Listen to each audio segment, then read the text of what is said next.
keep you updated as soon as he is in. So we will move on to the next one, which is a panel discussion on Fulfilment Mountaineering, handling major and minor demand peaks. And there are 4 panelists, and the first one, Mr. Shawn Chaudhery, who is the CEO of Snap Delivery. Can you please come up on stage, please? Then we have Dr. Shereen, who is with Heriot-Watt University, UAE. Welcome, ma'am. Then we have Mr. Dani, Zein, who is the Vice President with Quiqup. And we also have Mr. Krishna, who is the General Manager and Head of Operations, Godrej and Boyce.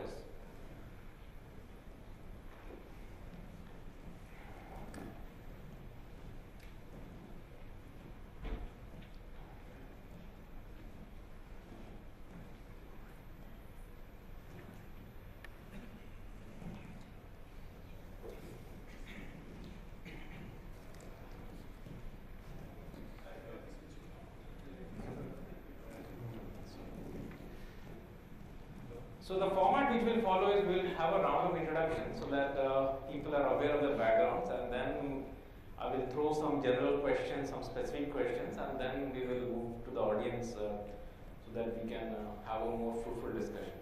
So let's start with a round of introductions with you, ma'am. So my name is Shereen Nassar. I'm Assistant Professor in Business Management at Heriot-Watt University in Dubai. My area of specialization, supply chain and logistics management, in which I got my PhD from Bath University in UK. Assalamu alaikum and good morning. I am the CEO of Snap Delivery. We are a startup in the last mile space right here in the Middle East, and we're kind of transforming how we ship and receive packages with some pretty cool tech that's all kind of built in-house. Thank you. Good morning, everyone. I'm Dani, Zein, General Manager at Quiqup. For those of you who don't know Quiqup, we are as well a last mile delivery tech-enabled startup that's also focused on the last mile. And we've been in Dubai for about 2 years, looking to disrupt the way same-day delivery is done here. Good morning, everyone. I handle Godrej Middle East operations. Specifically, I handle a practice called Storage Solution Group, which is into setting up logistic infrastructure, intralogistics specifically, where we set up distribution centers, fulfillment centers for various industries. Looking forward to the session. Okay, fine. So let's get started. My first question is fulfillment mountaineering. It's a problem for every industry. You will have a peak demand, you will have a minimum demand. So I want the views of the panel on what are the disturbances which are caused due to that, and how do you really actually handle your peak demands? Because that is more of maybe an outlier. So, but you cannot plan for a peak demand. So, how do you handle these kind of scenarios? Okay. So I would like to start first by reflecting on the importance of this issue. Fulfillment has a direct relationship with customer satisfaction, and we yesterday spent the whole day, maybe the rest of today, discussing customer-centric approach in any business initiatives and reflecting on enhancing customer experience. So fulfillment has the direct interaction with the customer with a delivery point. So how it affects customer satisfaction through meeting expectation of the customer. So customer expect to receive goods in a timely fashion without any complication. So when we are facing a situation with peak demand, whether it's minor or major, obviously there are complications related to maybe wrong delivery, poor quality, wrong quantity. So issues related to, and main thing related to delay, late delivery. So late delivery is a key concern here, which affects customer experience and obviously has an impact, consequences on business. So your question also related to disturbances might be caused because of this issue. I think at operational level, the key disturbances we can see, I can call this situation, which I call this expression from one of my colleagues from industry. This is firefighting situation, especially if you are facing major peak. So in this situation, at operational levels, key disturbances that you face, you need to increase the number of shifts, and this obviously result in paying overtime at premium rates. So no weekends, issues related to maybe you need to hire temporary staff, and in this case you take the risk of obviously this staff may be not trained or equipped to perform the task at expected level, especially if technology and automation is involved. Issues related with variation in quality. Other thing, obviously, increasing cost of distribution, handling, and storage, so related to logistics cost. Disturbance also happen again what's about delay of delivery. So this is another point that related directly to the customer. So the third part of your question, if we can handle this, I think before answering if yes or no, we can handle this, we need to understand why we face situation with peak demand, whether it major or minor. What are the key reasons for amplification of demand? So based on maybe more from academic, but maybe my colleagues here might add other points. So the key reasons that first overreacting to minor changes in original demand signal or end user order signal in the market. This is because of over-responsive forecasting and information time lags, which is obvious directly to poor visibility and poor coordination in the supply chain. Another reason may be related to price fluctuation. And price fluctuation caused by unplanned or uncommunicated promotional activities in the supply chain. And the problem with the price fluctuation, it impacts purchase behavior and causing what we call forward buying.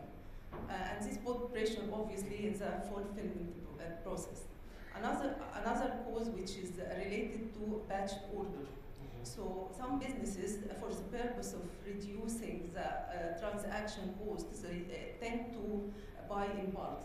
So this put pressure also on fulfillment process, and sometimes you have period with nearly no orders or very few orders, and this period with major peaks or minor peaks.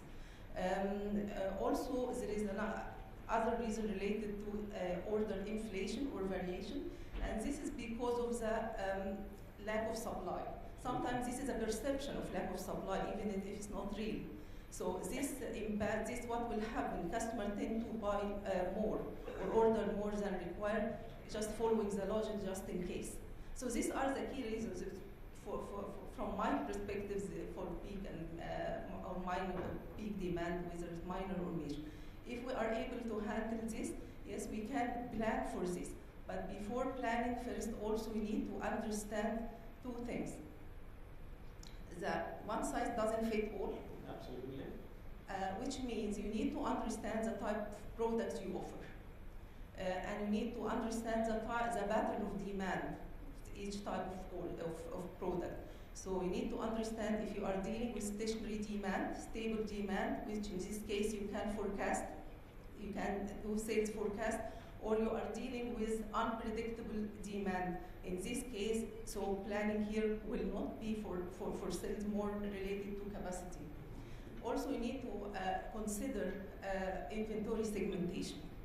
So you need to classify your products. So basically, if, for example, if you follow ABC analysis, so you can find the A category product contribute to nearly 80% of your profit, which means this translated in terms of decision making. So you are willing to make effort and invest to make sure these products are available when you are facing situation with major peaks or minor peaks, which is different from when you deal with C category products that only contribute to 5 or 10% of your profit. Okay, thank you. Shawn, actually you may be facing this day in and day out, and in fact in certain holiday season or something, this is very, very common. So how do you actually, what are your views? You made a statement earlier when you were asking the questions that you cannot, you said you cannot prepare for it. I don't think that's completely true. I think if you have enough smart tech behind the scenes, you cannot be 100% prepared, but you can predict to a certain extent.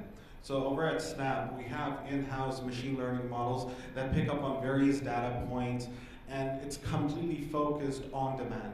So we're predicting, we're forecasting on what kind of demand we're going to be seeing, and that's how we're adjusting our workforce.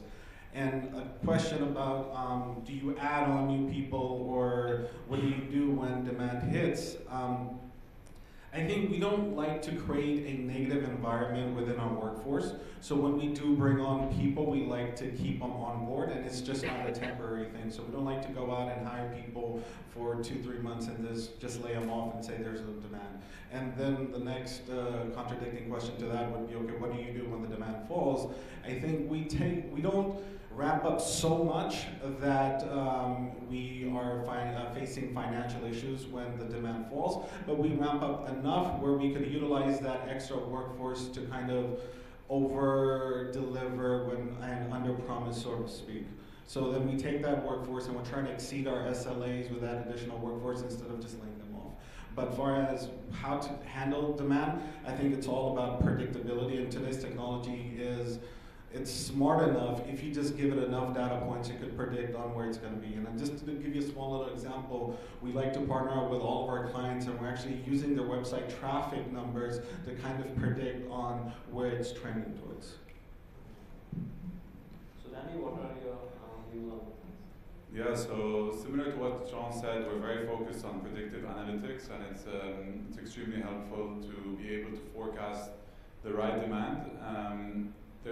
The problem here is not getting the demand, forecasting it, and knowing what it's going to be. The problem is actually supply. How do we manage supply to cater for this peak in demand, and what do we do after? Shawn mentioned something interesting about laying off drivers, and no one likes to do that. So what we actually do, and we're lucky to be in a region that's not mature, where e-commerce markets are growing year on year, month on month. Every peak we see has a huge growth on the previous peak that we've seen. So what's really important is to focus our sales cycles on the demand peaks, meaning that if you can control when the demand is coming, the normal demand from your sales cycles, you can ramp up your fleet for a certain peak and really control your sales team to have this growth and organic growth from your existing clients or new accounts that are coming in. And we're in a region where new accounts and new companies and new startups are always coming to the market. And this really helps in giving this fleet that we ramped up initially for certain peaks to fulfill for this drop in demand post the peak. Also what we do, we work across verticals. We do food deliveries, we do e-commerce deliveries and retail deliveries. So we see demands at different times for different verticals. We cross-utilize one single mode of transport, so we can cross-utilize the fleet for different types of peaks, assuming, let's say, there's a Ramadan peak coming up with iftar. That's something for us that we're really trying to nail and satisfy all our customers. But at the same time, it's going to hurt us post-Ramadan. But what actually happens is that the ramp-up that we've had in supply for Ramadan food peaks will help us for the Ramadan sales at the end, where the e-commerce peak is coming up. So cross-utilizing mode of transport and also being in a region that's nascent, not mature, where there's a natural organic growth, is actually helpful for all players here, and it's in our benefit if you can really manage these cycles. Krishna, you come from a very different industry in the sense that you actually hold inventory. So for you, it's even a product plus service. That's even, I think, a bigger challenge. So what are your views on it? From a purely economical perspective, demand picking is a good challenge to handle, because more demand means that more revenue in a simplistic manner. From a pure supply chain perspective, it's a bit challenging, because what does demand mountaineering mean? It means that the amount of demand which is created by the market is in excess of the capacity which is installed. The capacity to source, capacity to transport, capacity to store, process, dispatch, collect. So the demand is much more than the installed capacities. Normally, some of the practices what we find in the industry is that if if there is a particular industry or a company which is in goods or commodities which is expecting some kind of seasonality or demand fluctuation through its business cycle, they try to build their systems very flexible, not very tailor-made. So when I say tailor-made, it means that it is designed to fit a particular purpose at a particular time. When there is flexibility, you will be able to adopt it for various situations. So when there is a demand peaking, you will be able to possibly, like what my colleague was mentioning, you will be able to put the same shelf for usage of something else. The place what you keep it for refrigerator, you may be able to keep it for chest freezer. This kind of flexibility will allow you to use your facility much better.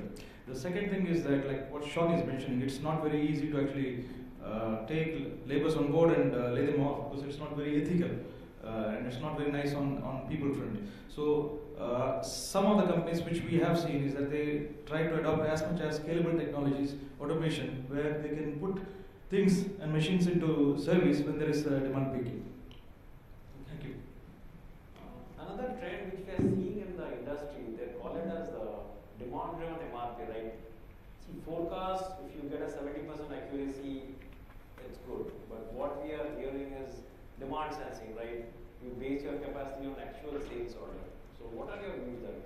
Because what people are saying that you don't need to forecast, because of predictive analytics and AI, you can actually sense your sales order and then plan for it. So I want the panel to deliberate on that. Is forecasting still relevant, or we are moving to a different model? So I think that forecasting always there. So whatever tool we talk about is just helping in informing decision making. So forecast, we use predictive analytics, but we need at the same time to understand basic concept. Again, related to what I said, you need to understand the type of product you deal with. So if you deal with a basic product, functional product, if you deal with an innovative product, it's a different story. Because with these functional products, you are able to forecast. So based on history, sales history, so you can build a more reliable forecast. When we come to the accuracy of the forecast, you need to decide the target service level, which means the forecast errors that you allow. So obviously you can't specify exactly what is happening in the future, but you can decide based on a level of target service. So if, for example, if you decide 95%, you need to satisfy future demand, this means you allow 5% error for the forecast. So yeah, forecast is always there. If you deal with innovative products, it's very difficult to forecast. Here the forecast is more for capacity, and basically these functional products and innovative products more linked to lean strategy and agile strategy. So obviously there are different things. So businesses need to understand the type of product, and based on this they can implement the right strategy and use the supportive tools like predictive analytics or even prescriptive analytics will help as well. I have a very short, simple answer to that. I truly believe in analytics, predictive analytics, and no, it's not going anywhere anytime soon. And if anyone's saying predictive analytics is not working for them, then I think they don't know how to actually predict or analyze their data. And one of the biggest common things I see in this region is you have this term, you have predictive analytic terms, but it doesn't work if you're not collecting enough data points. So if you're not collecting data, or if you don't know what to do with the data, then the analytics won't work at all. As she was saying that the product itself, I think those are very basic statements in today's world that, okay, if Valentine's is around the corner, we're obviously going to see a huge boost in flowers. So anybody who's selling flowers is saying, okay, yeah, I know if Valentine's coming along and I'm going to see that increase in volume. Yeah, that's kind of the basic stuff. Let's talk about a little bit more details on what are the other data points are you collecting from your customers? Are you storing their birthdays? Are you storing other pieces of information which could really help you? So the question was, do I believe in it? I truly wholeheartedly believe it.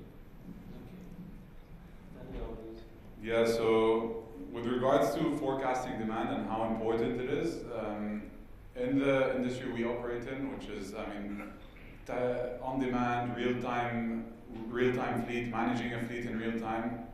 If you don't forecast, if you don't match demand and supply, then you can. There's a big impact. One on margins. We operate extremely thin margins.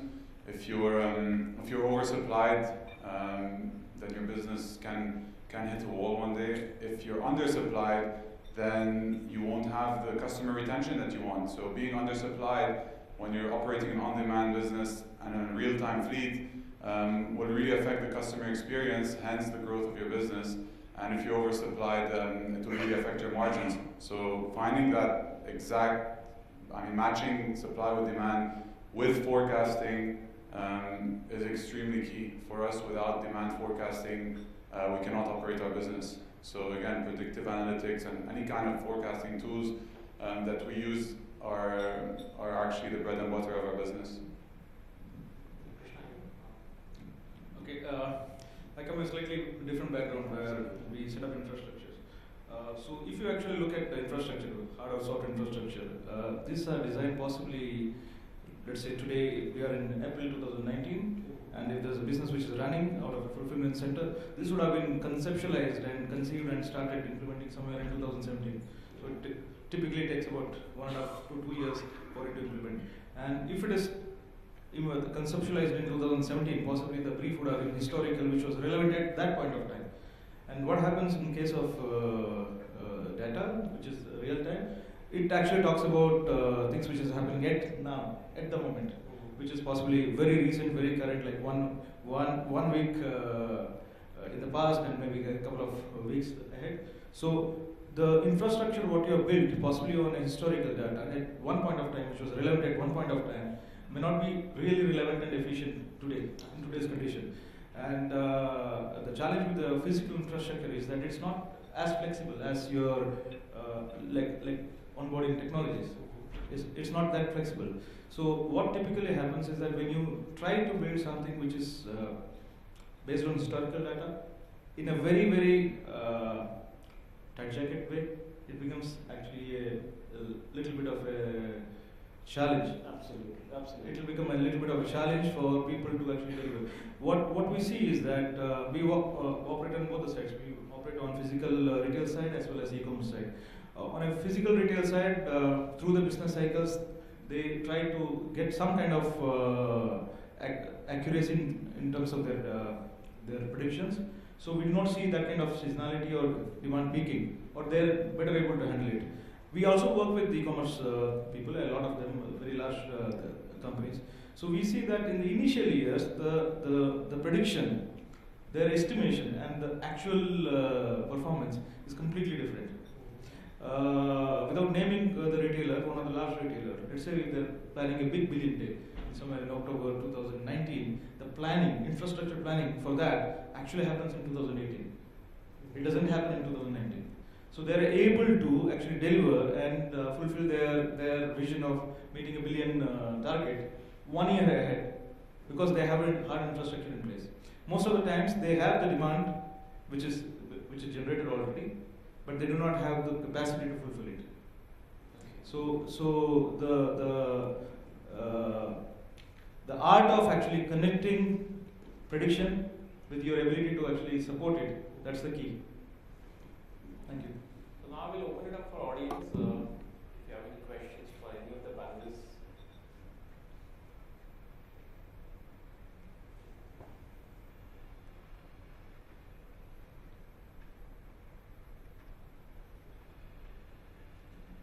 Thank you. You summed it up well, and I think that was my understanding of demand peak.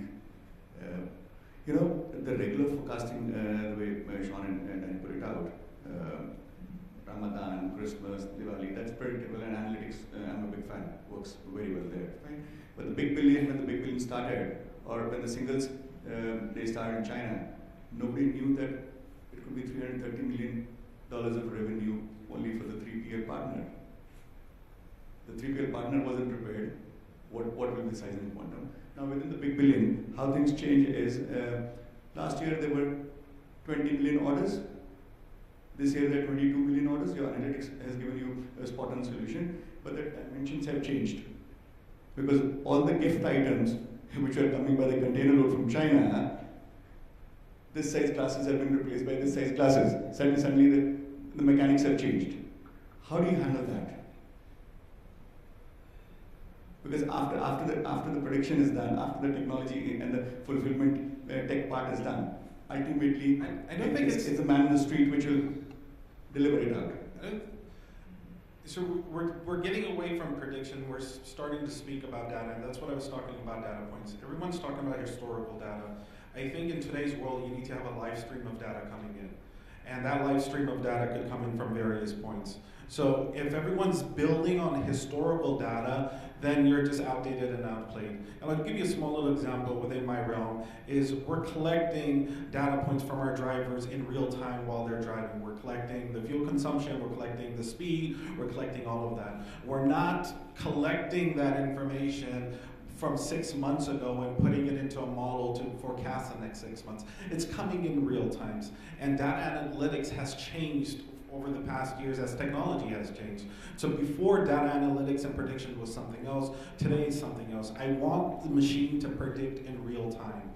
I have a driver who's been dispatched with X amount of routes. I need to know when he will be finished before he gets finished, picking up the parameters as he's moving in real time. So maybe his finish time is 9 p.m. 2 hours later it's going to be 9:20 p.m. He probably made a shortcut, it comes back into 9 p.m. So it's a real-time data that's coming in. So if I'm just gonna go back and I'm gonna sit with a team and say, okay, pull out the books and tell me what happened in the last 6 months so we could prepare for the next 6 months, it doesn't happen. I think that's completely outdated.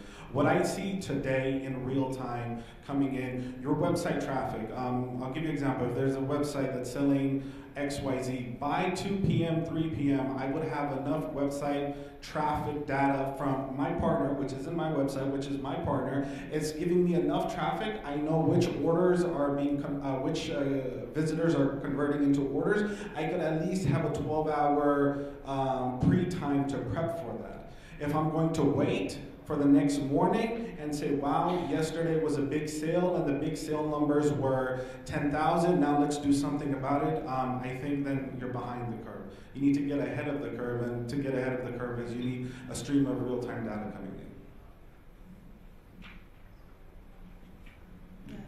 But also, Shawn, my question was, after the data and the predictive analytics and everything, the tech has done its job. Ultimately, it's the feet on the street. You know, I'm a seller, I'm using a marketplace which is owned by somebody else.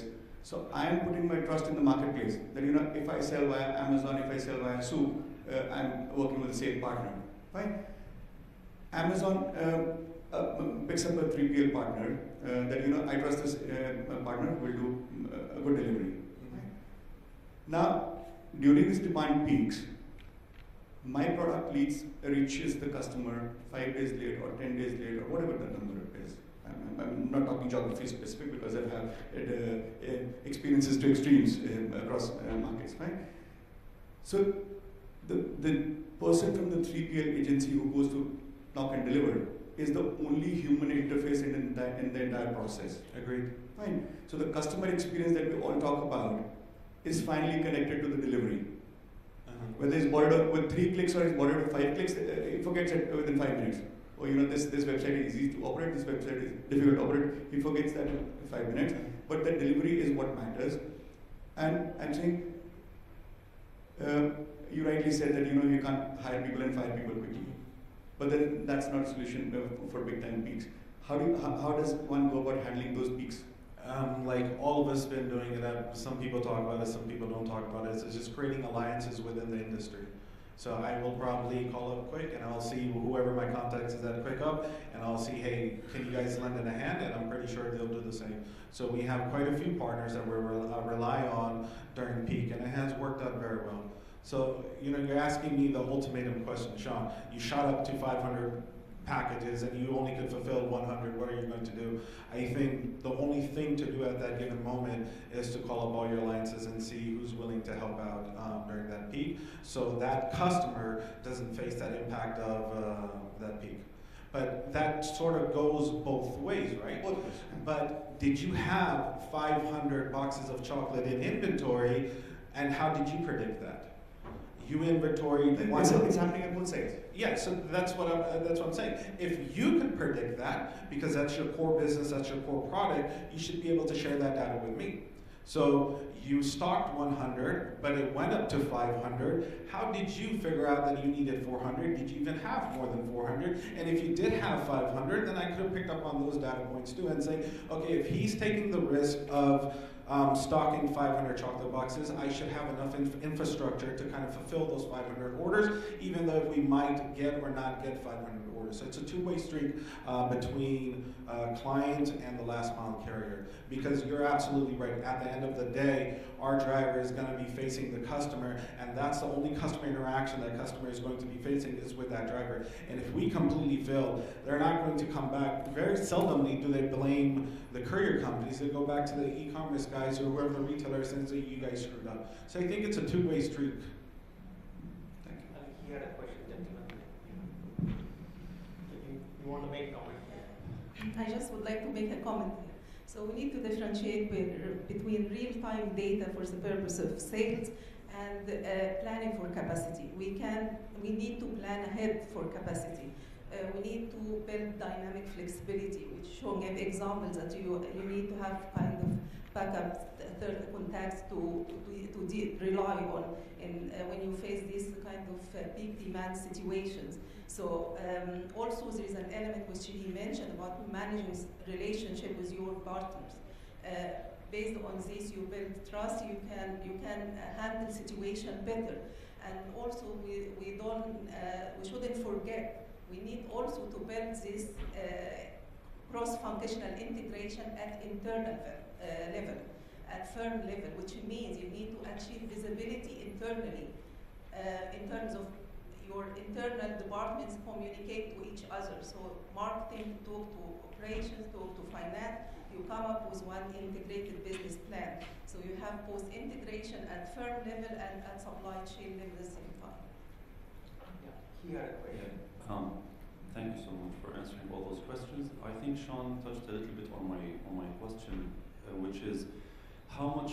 Okay, you've covered now the part which is related to the delivery and your internal data points. That's great. But with the current business model and how the market is functioning in reality now, are you having enough data from your suppliers, from the marketplaces? And what are your suggestions to overcome that problem? That's a fantastic question, and I think that's the biggest problem in this region. Is I come from the States, so I was born and raised all of my life in the States, and we were one of the core guys who actually built. Google wanted to get into e-commerce, and they had launched a project called Google Shopping Express.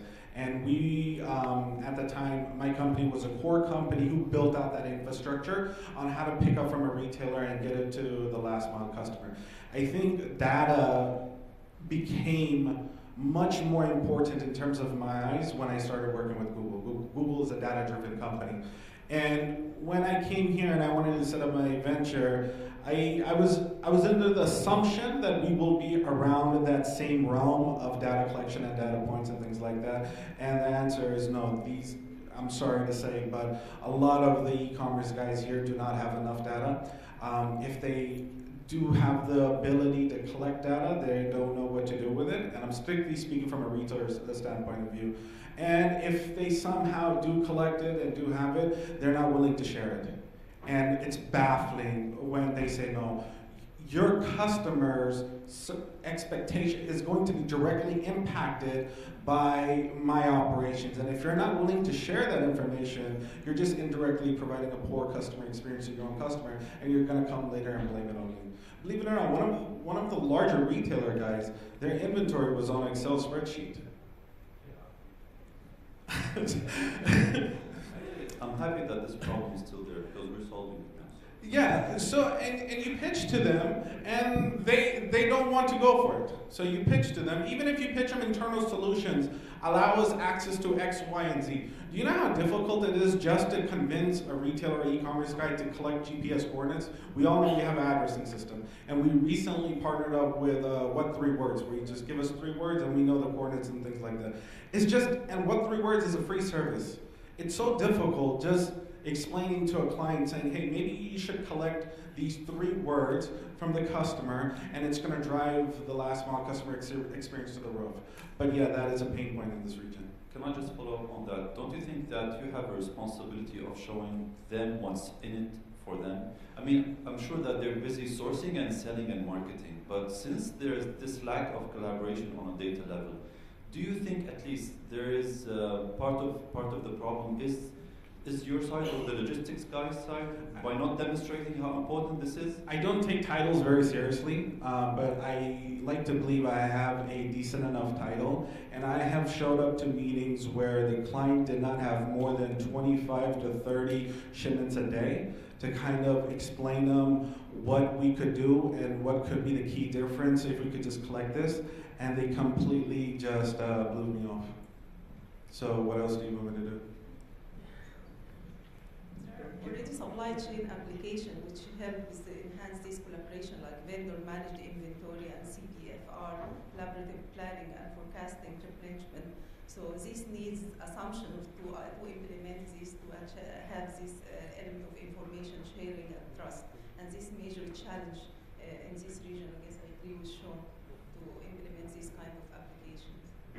Frankly speaking, I'm sorry if I'm talking too much, but it's on the same topic again. There is one magical word I've been waiting to hear all day long, and nobody's mentioning it. PIM, Project Information Management. Is no one using it or what? Because if that is established, at least on the e-commerce marketplace or an online seller, it will make everyone's life easy, including yours. Okay. How many e-commerce guys are in the room right now? Can you guys raise your hand? I see 1, 2, 3. And wholeheartedly, guys, don't lie to me. How many of you guys have implemented what 3 words? No. None of you guys, right? So I'm not throwing you guys underneath the table, but if you saw, nobody has implemented. It's a free solution. So let's forget the PMIs. Let's forget all of that. It's a free solution. It kind of nails the addressing issue we have locating, and none of these guys have implemented yet. I'm pretty sure they're going to go back to their offices, they're going to look into it, and they're probably going to start to implement it, but these will be the fantastic side of those people. The other side will learn about it and still be like, yeah, okay, yeah, I don't know. IP integrations are very simple and basic, right, in today's world. I know retailers and e-commerce guys who take 2 months just to do IP integration. When it takes my team less than 2-3 hours to do a true integration, these guys take more than 2 months just to integrate. So at the end of the day, there are clients that you can't say much. You could tell them, you could show them, but then you just have to sit back and just watch. But they will learn. I call it I hate to use the word, but I call it the Amazon effect. Amazon has acquired Souq. We were one of the largest 3PL carriers for Amazon back home when they launched that AMZL network. It was called Amazon's Logistics Network, and we were one of the largest DSPs that time. So now that Amazon has acquired Souq and Amazon has entered the region and Noon is really pumping a lot of money into the infrastructure, everybody around them will now start to realize the pain points of not getting on board with the latest tech. So this is a time that we'll start to scramble and run around when they'll start to see their sales drop. Or, matter of fact, I had an e-commerce guy, I'm not going to say names, but he was selling more through Souq, through the channel, through Souq's marketplace that time, than through his own website. And I looked at him and I said, shouldn't that ring a bell in your head? The alarm should be going off. How is a third party selling my product better than I could through my storefront, e-commerce storefront? But once again, they were just oblivious.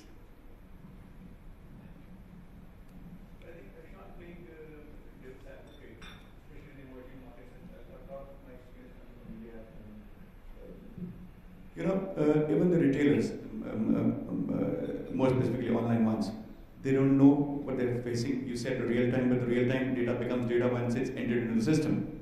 So when each one of them walks into their office in the morning, they don't know what's going to happen. And this billion, the 1 billion day or whatever you call it, the transaction volumes are growing, but the demographic spread is changing. So last year you were 2 million transactions, this year you're 3 million transactions, you're very happy that it's a 50% growth, but the composition has changed. Instead of Delhi and Bombay, which have clocked 20% growth, suddenly 5 new cities have opened up. Fine. So for most of them, to be able to predict in that much detail that, you know, I'll grow by 50%, but that 50% growth will come from only this specific place, this particular customer group. Most of them are still struggling finding ways to map that. Once again, it just goes back to actually learning about solutions and willing to turn on those solutions for yourself.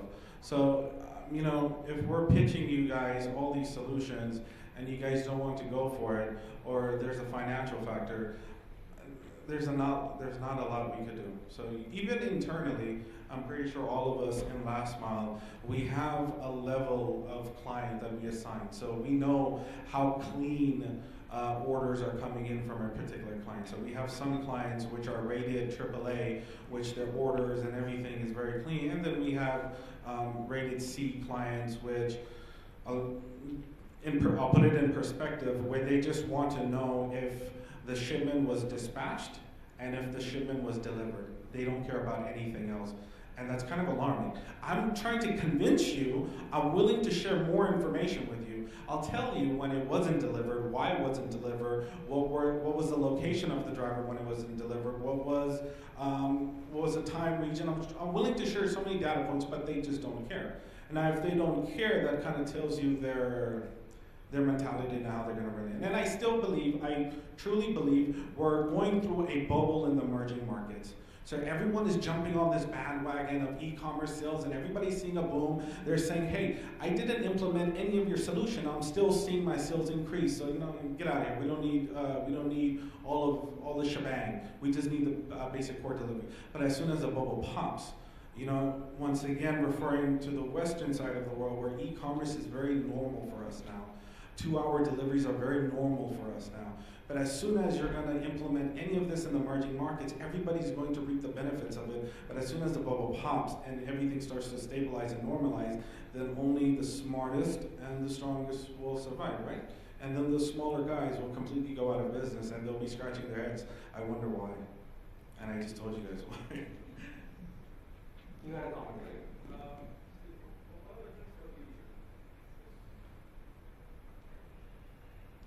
Okay, from a system provider point of view, some of the trends what we see in the region and elsewhere is that the brick and mortar companies, they are getting into online. They try to use the facility more flexibly, which is a good thing. But what happens is that the basic difference between an e-com fulfillment and a store fulfillment is that in e-com it is actually, the bias is always for the speed, the amount of picks what you can do per hour. Whereas in a brick and mortar store, the efficiency is more in terms of storage density. Now, if you are going to build a store which is more biased towards the storage density but not for pick, then you will not be able to actually achieve that 2 hours or 1 hour or next day delivery. Next day delivery is almost like a passive mode. Possibly it's like same day delivery or a couple of hours delivery. Now, if you build an infrastructure which is actually has 80% bias, so when I say 80% bias, is that you have a 100,000 square feet facility where 80% is built for storages, 20% is built for picking, then, but your business is 50% is going to be from e-commerce and 50% from brick and mortar, then you have an issue. So the issue gets compounded that it was possibly built 2 years earlier, which was possibly relevant at that point of time, and your e-com journey has actually gone far. Now we advise some companies and we try to ask them that what's your expected mix. And they say that, okay, how does it matter to you? You know, you just build it. You just build it in a manner that it gives us maximum storage, maximum buck for the money. But it doesn't work that way actually. So e-commerce, the way we design the store and we do it for brick and mortar is completely different. So it actually can act as an enabler, or it could be act as an impediment depending on how the brief has been given and how it has been built.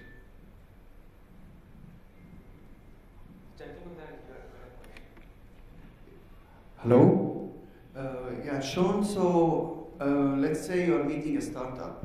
What do you advise them on what's the cheapest cost to build a predictive analytics? And what's the cheapest cost solution to share it with you?